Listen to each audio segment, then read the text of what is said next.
May I request everyone to please stand for our opening prayer. Mark, please lead the prayer. In the name of the Father, and of the Son, and of the Holy Spirit. Amen. Amen. In the name of the Father, and of the Son, and of the Holy Spirit. Amen. Good morning, class. How are you today?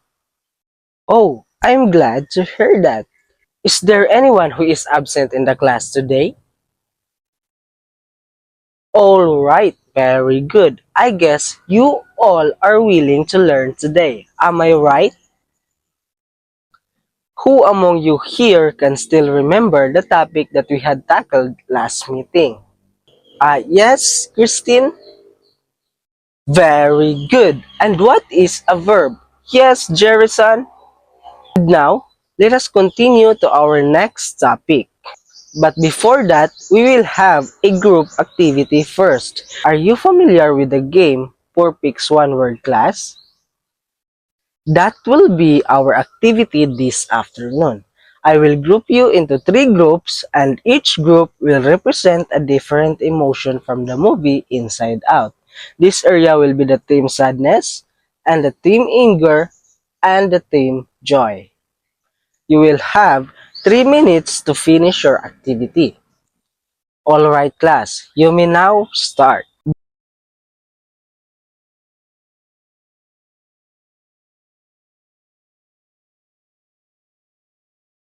Based on our activity earlier, what do you think is our next lesson? Yes, Joanna? Alright, you have your idea. How about you, Mary Chris? Very good, you got it right. And who among you here has an idea what is an adjective? Yes, Kiara? Alright, very good. To learn more about adjectives, let's explore a story called Miss Balloon.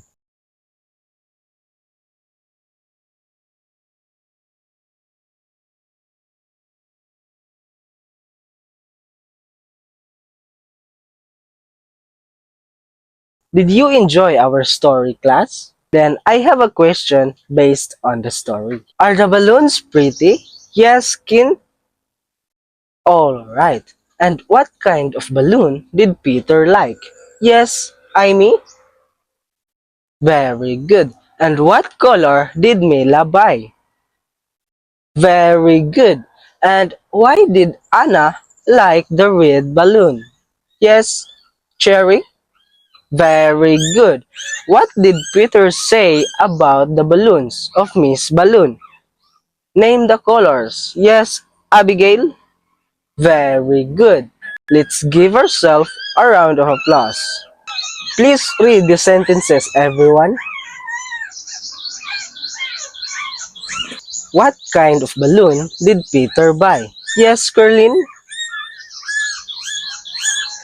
Very good. And what color was it? Yes, Lance? Alright, very good. Big and blue describes the balloons, and big describes the size. Blue tells us the color. Again, class, big and blue describes what? Very good. Let's move on to number 2. What kind of balloon does Miss Balloon sell? Yes, Cherry? Alright, let's go on to number 3.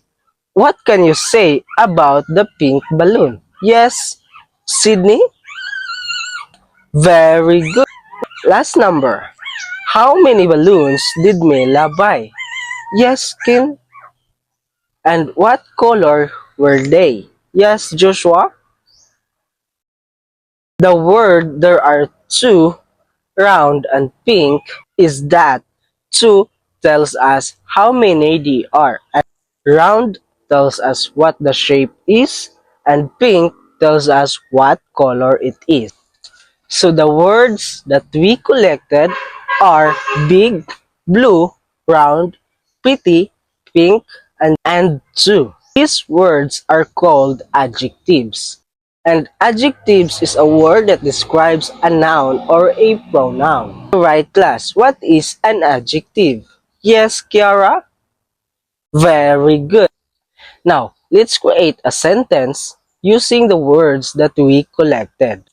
Very good. Let's give ourselves a barangay clap. Again, class, what is an adjective? Yes, Lance?